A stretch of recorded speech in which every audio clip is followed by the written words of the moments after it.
Era uma manhã comum no interior de São Paulo. O céu ainda guardava os últimos tons suaves da alvorada quando o telefone tocou.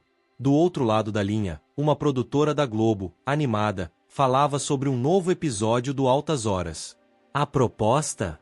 Um encontro de gerações para discutir o impacto da música brasileira sobre a juventude atual. Daniel, queremos você nesse programa. Sua presença representa a alma da música sertaneja. Ele agradeceu com o mesmo tom sereno que o acompanhava desde os tempos de João Paulo. Mas, ao desligar, ficou em silêncio. Sentia um aperto no peito, daqueles que não se explicam, apenas se sentem. Nos últimos dias, sonhava com rostos desconhecidos, ouvia frases desconexas. Era como se algo invisível estivesse tentando lhe dizer: prepare-se. Na noite anterior ao programa, ele não conseguiu dormir. Sentou-se à beira da cama, entre a inquietação e a fé, e orou como fazia desde menino. Senhor, se isso for só mais um programa, que passe. Mas se for algo maior, que minhas palavras não sejam minhas, mas para quem precisa ouvir. Na manhã da gravação, antes de seguir rumo a São Paulo, Daniel passou na igreja da pequena cidade onde cresceu. Sentou-se no último banco e, em silêncio, entregou sua missão. Não foi com a intenção de convencer, mas de ser instrumento. Que a verdade fosse maior do que a fama. Que a canção fosse maior do que o cantor. Ao chegar nos estúdios da Globo, foi recebido com afeto. Técnicos, maquiadores, até seguranças, todos o tratavam com aquele carinho reservado a quem carrega algo raro, respeito sem esforço. Mas o clima ali era outro. A energia era jovem, moderna, acelerada. Smartphones por todos os lados, câmeras no ar, roupas ousadas, poses calculadas. E entre os convidados, uma estrela da nova geração, Anitta. Ela chegou rodeada por sua equipe, esbanjando o carisma e a força de quem conquistou o mundo. Daniel a cumprimentou com um educado bom dia. Ela respondeu com um sorriso rápido, sem levantar os olhos do celular. Mundos que se cruzavam, mas não se tocavam. No estúdio, a plateia lotada vibrava com a presença dos ídolos pop. Quando Daniel entrou, os aplausos vieram, mas com outra energia. Era reverência, não empolgação. Era como se dissessem: a gente te respeita, mas não te entende. Serginho Groisman, sempre gentil, apresentou o tema do programa. Hoje, um encontro de gerações. Vamos falar de música, de valores, de mudanças. E talvez discordar. E tá tudo bem. As primeiras falas foram leves. Anitta falou do TikTok, das turnês internacionais, das coreografias. Daniel contou da infância humilde, do pai caminhoneiro, das primeiras apresentações em praças do interior. Era a simplicidade conversando com o espetáculo. A raiz dialogando com o brilho. Mas então, veio a pergunta: Daniel, como você vê a música atual? Com tantos ritmos, tanta exposição, tanta mudança. Foi aí que o clima mudou. Daniel pensou por alguns segundos. E antes que respondesse, Anitta riu baixinho e soltou, em tom debochado: ah, gente, com todo respeito, mas sertanejo é coisa de velho, né? É bom pra quem tá tomando vinho e lembrando do ex. O Brasil hoje quer dançar, quer vibrar, quer TikTok. Alguns riram. Outros se entreolharam. Serginho tentou conter o desconforto com um sorriso. Mas a provocação já estava feita. Daniel apenas abaixou o olhar. Não havia raiva. Não havia pressa. Havia apenas aquele silêncio profundo que antecede a verdade. Ele ergueu o olhar, e com a voz firme, porém mansa, disse: Anitta, o que a gente canta talvez não faça trend, mas faz companhia. Para quem sofre calado, para quem perdeu alguém, para quem trabalha o dia inteiro e encontra, numa música simples, a força para continuar. Sertanejo talvez não faça rebolar, mas ajuda o coração a respirar. Silêncio. A plateia parou. Os celulares baixaram. Até as luzes pareciam menos brilhantes. Era como se aquela resposta tivesse atravessado a modernidade e tocado direto na alma. E quer saber? Ele continuou. Pode até ser que a juventude de hoje não ouça tanto, mas um dia ela vai lembrar. vai lembrar da dor, e vai procurar a canção. E espero que, quando esse dia chegar, minha voz esteja ali. Não para entreter, mas para acolher. O estúdio explodiu. Mas não em barulho. Explodiu em emoção. Aplausos. Alguns jovens de pé. Um técnico chorando discretamente atrás das câmeras. Serginho, visivelmente tocado, apenas assentia em silêncio. E Anita silenciou. Não por vergonha, mas por respeito. Pela primeira vez, ela percebeu que estava diante de algo que nem toda fama alcança, a verdade que vem da alma. E talvez seja esse o papel da música, não apenas embalar a festa, mas ser o colo no fim da noite. Se essa história te tocou, comente aqui com a palavra acolhimento, compartilhe com alguém que precisa ouvir isso, e se inscreva no canal para mais histórias que falam com o coração. Porque a fama passa, a batida muda, mas a verdade, essa permanece. Daniel respirou fundo. E quando falou, não era só ele quem falava. Era a voz de quem já atravessou desertos por dentro e se curou com notas simples e sinceras. A música me curou. Me curou quando perdi meu pai, quando perdi minha mãe, e até quando perdi a mim mesmo. Não era uma resposta, era um testemunho. A música não me deu fama, me deu abrigo. Me fez enxergar Deus nas pequenas coisas, no abraço da minha filha, no olhar de uma senhora ao fim de um show, no silêncio depois do último acorde. O estúdio inteiro silenciou. E naquele silêncio, havia reverência. Mas foi então que Anita, com um sorriso irônico e um tom debochado, interrompeu. Deus? Agora vai virar culto ao vivo? Alguns riram, mas outros não. Na verdade, muitos não. A temperatura do estúdio caiu alguns graus. O desconforto era visível. Até os risos estavam hesitantes. E então, Daniel olhou para ela. Não havia raiva. Havia respeito. Mas havia também algo mais forte, convicção. Não é culto, Anita. É verdade. Eu só falo do que vivi. Nunca fui de apontar o dedo para ninguém. Mas também não aceito que zombem da minha fé como se ela fosse um acessório fora de moda. As palavras pousaram como martelo, não pela força, mas pela firmeza. Elas não gritavam. Elas calavam. A plateia, antes dividida entre risos e aplausos, agora escutava em silêncio. Era o tipo de silêncio que não pode ser ignorado, o silêncio que nasce quando a verdade entra sem pedir licença. Daniel não precisava provar nada.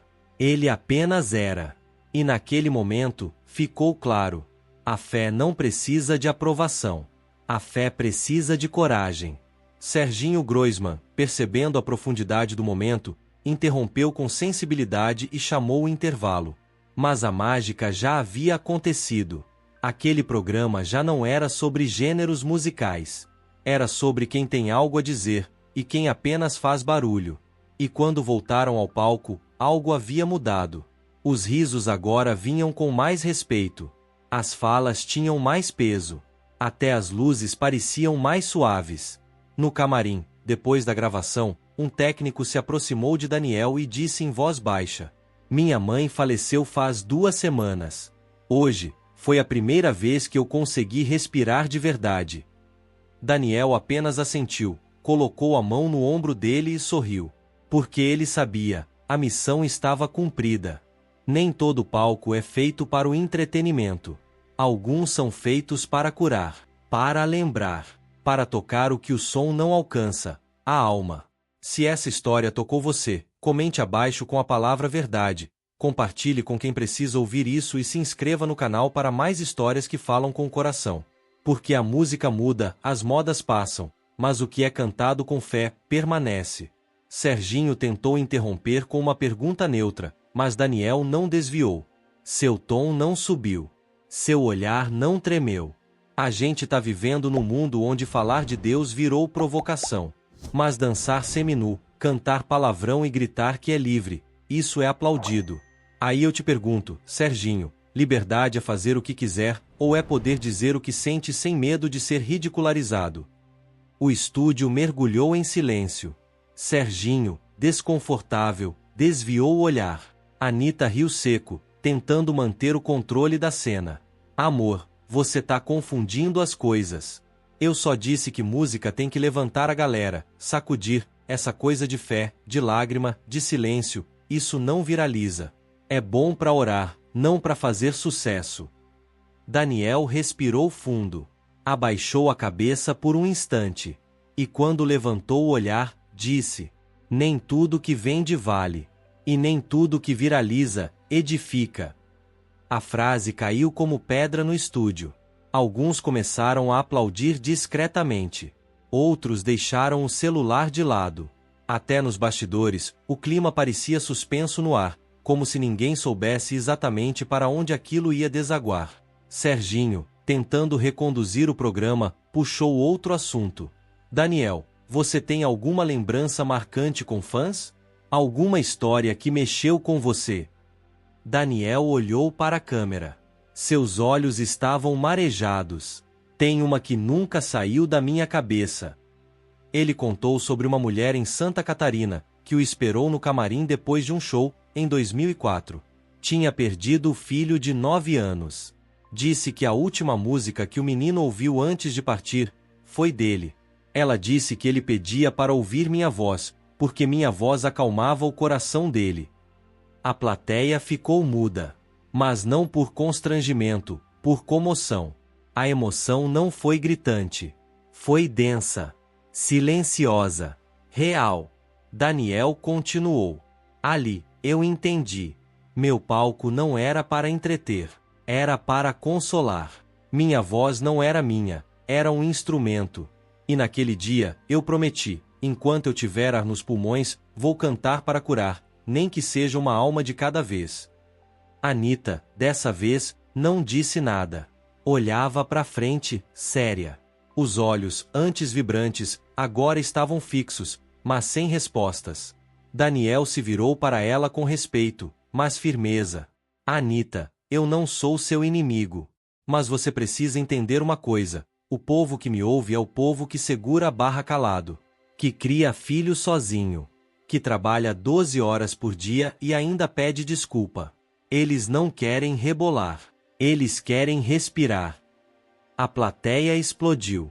Aplausos de pé. Gritos de fala, Daniel. Lágrimas. Um senhor fez o sinal da cruz. Uma jovem chorava, abraçada à amiga. Serginho apenas observava. Sabia que aquilo não era mais um programa de auditório. Era algo maior. Era um divisor de águas. Anita, tentando recuperar espaço, pegou o microfone. Gente, mas isso aqui é TV, né? A gente precisa de audiência também. Não dá para transformar isso num confessionário. Daniel, calmo, virou-se de novo para a câmera. Então corta. Porque se a audiência tiver que vir da mentira, eu prefiro o silêncio. Um novo rebuliço. Nos bastidores, o diretor se agitava. Interrompe. Vamos encerrar mais cedo, disse no ponto eletrônico de Serginho. O segundo intervalo foi chamado. Mas ali, todos sabiam, não era mais um programa. Era uma declaração pública. De que a verdade ainda incomoda. De que há quem prefira ser esquecido, a ser falso. Enquanto os bastidores ferviam em silêncio, Daniel esperava sereno no camarim. Serginho entrou. Parou diante dele e disse, sem conseguir esconder a emoção. Você mexeu com alguma coisa lá dentro, que nem eu sei explicar. Daniel, com os olhos calmos, respondeu. Não fui eu. Foi a verdade. E quando a verdade entra num lugar que vive de aparência, ela arranha. Ela machuca. E naquele momento, até o próprio diretor da Globo, visivelmente tenso, entendeu. Não se edita o que é verdadeiro. Não se silencia o que foi dito com a alma. E se um dia você precisar escolher entre agradar e ser verdadeiro, escolha a verdade. Porque ela pode não viralizar, mas transforma, cura, liberta. Se essa história te tocou, comente liberdade aqui embaixo, se inscreva no canal e compartilhe com alguém que precisa se lembrar de que viver com fé e dignidade ainda é possível. Porque fama passa, mas propósito permanece. A ordem veio firme, fria, direta. Serginho, vamos encerrar. Sem discursos. Sem falas longas. A ordem de cima é clara, corta tudo. Talvez aprove a música. Talvez. O resto, arquiva. Serginho assentiu. Daniel também. Mas havia algo nos olhos dele que não se dobrava. Ele não era de confrontos. Mas também não abaixava a cabeça para o medo. Poucos minutos depois, a gravação foi retomada. O público voltou aos seus lugares, mas algo havia mudado. Os aplausos vieram fracos. Mecânicos. O ar era denso, como se algo invisível estivesse suspenso no ambiente. Serginho tentou devolver leveza com uma fala técnica, convidando Daniel para cantar. Ele pegou o violão, caminhou até o centro do palco e olhou direto para a câmera. Essa música é para quem sente que tá sozinho. Mas não tá. Começou a tocar. Os acordes eram simples. A melodia, suave. Mas a letra, afiada como navalha. Quando o mundo grita, eu fecho os olhos e escuto quem fala com o coração. Se me chamam de velho, eu respondo com calma. A verdade não precisa gritar para fazer revolução. Na plateia, uma jovem começou a chorar descontroladamente. Ao lado dela, um rapaz passou mal. E então, algo que ninguém poderia prever. Um homem, ao fundo, levantou-se gritando: "Para! Para com isso!" A câmera desviou. O estúdio congelou. Os olhos dele estavam arregalados, a respiração pesada, os gestos desordenados. Os seguranças correram, mas ele falava alto, embolado, com uma voz que não parecia ser dele. Ele não pode falar esse nome. Ele tá abrindo portas que devem ficar fechadas. Nos bastidores, técnicos experientes tremiam. Um deles, com mais de 20 anos de Globo, não conseguia operar o equipamento. O ponto eletrônico parou de funcionar. O áudio falhou. A luz dele incomoda. A luz dele tá queimando. Daniel parou de tocar. Abaixou a cabeça. Orava em silêncio. E então, com os olhos marejados, mas firmes como nunca, ergueu o rosto. Eu não tenho luz própria. Só carrego a que me foi dada. E se ela incomoda, é porque encontrou trevas. O homem caiu de joelhos. Se debatia. Ele tá falando coisas que não podem ser ditas. Ele tem algo que precisa ser calado. Foi retirado às pressas. O estúdio ficou em absoluto silêncio. Anita, antes confiante, olhava fixamente para o chão. Não havia mais deboche. Não havia mais pose. Só verdade. Crua. Viva. Incontestável. Serginho, branco como papel, levantou-se devagar. A gravação está encerrada. O público foi liberado, sem uma palavra. Alguns choravam. Outros tremiam. Um dos operadores confessou: "As câmeras falharam. O áudio caiu. Eu nunca vi isso." Nos bastidores, a decisão foi unânime. Nada iria ao ar. Nenhuma fala. Nenhuma música. Nenhum trecho. A alegação oficial seria problemas técnicos. Mas quem estava lá sabia, não era técnico. Era espiritual. Daniel saiu sem despedida. Caminhava devagar, como quem sabe que carregava mais do que acordes, carregava uma missão. No caminho até o carro, uma moça da equipe correu até ele. Chorava, mas sorria. "Obrigada. Eu achava que fé era coisa de gente antiga, mas hoje eu senti algo que eu nunca tinha sentido." Daniel a abraçou brevemente e disse: "O que é verdadeiro, toca até quem não acredita." Na estrada de volta, observava as luzes da cidade passarem rápido pela janela. Sua mente estava calma, mas sua alma sabia. Algo tinha acontecido ali que não podia ser desfeito, nem apagado. Em casa, sentou-se na beira da cama e fez uma última oração. "Senhor, se tudo isso foi loucura, que não machuque ninguém. Mas se foi semente, que floresça onde mais precisa." Cena final. Daniel está em um campo aberto. O entardecer pinta o céu com tons alaranjados. Ele segura o violão, mas não canta. Olha direto para a câmera. O programa não foi ao ar. Mas não precisa. Porque quando a verdade toca um coração, ela já cumpriu sua missão. Ele se vira e vai embora. A estrada fica vazia. Só se ouve o som do vento e dos grilos. A tela escurece. E surge a última frase. A luz não precisa de palco. Só de espaço. O estúdio estava vazio. Mas o silêncio ainda gritava. Se essa história te tocou, comente. A luz permanece aqui embaixo. Inscreva-se no canal e compartilhe com alguém que precisa se lembrar de que o que é verdadeiro não pode ser apagado. Nem pelo tempo. Nem pela TV. Nem pelo medo. O que aconteceu ali não era uma polêmica. Não era briga de ego. Não era uma gafe ao vivo. Era espiritual. Invisível, sim. Mas forte demais para ser ignorado. Forte demais para ser explicado com roteiros ou justificativas editoriais. Naquela mesma noite, Celso Portiolli, que acompanhava a gravação dos bastidores, fez uma ligação. Do outro lado da linha, Daniel atendeu com a mesma serenidade de sempre.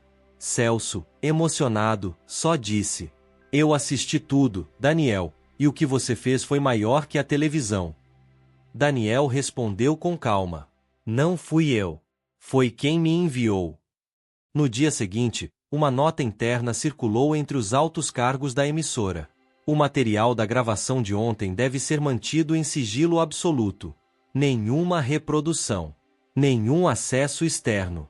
Arquivar por tempo indeterminado. Check cheese. E assim, o programa sumiu. Como se nunca tivesse existido. Mas os que estavam lá, jamais esqueceriam.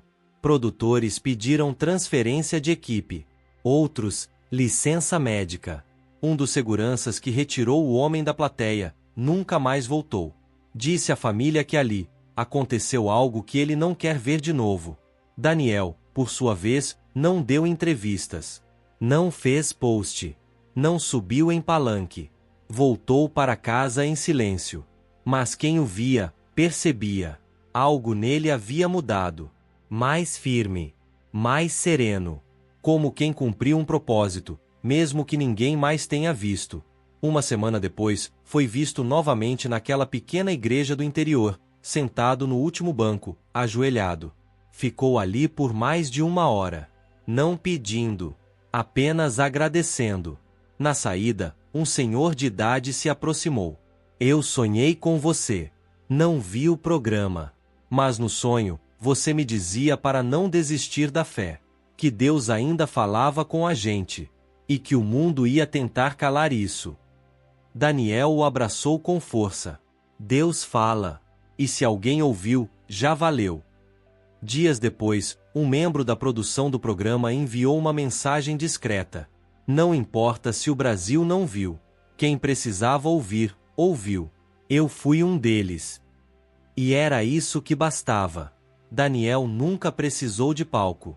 Nem de câmera. Sua missão nunca foi convencer. Foi lembrar. Lembrar da voz que o mundo tenta calar. A voz da fé. Da humildade. Do essencial. Um mês depois, ele foi visto caminhando por uma estrada de terra, no interior. Sem equipe. Sem fãs. Sem celular na mão. Apenas ele, a natureza e o som do próprio passo. Um morador o cumprimentou de longe. Daniel respondeu com um sorriso. A paz vale mais do que qualquer aplauso. Se essa história tocou seu coração, curta o vídeo, inscreva-se no canal e compartilhe com alguém que precisa ouvir essa mensagem. Comente aqui embaixo, por que você acha que esse tipo de verdade incomoda tanto?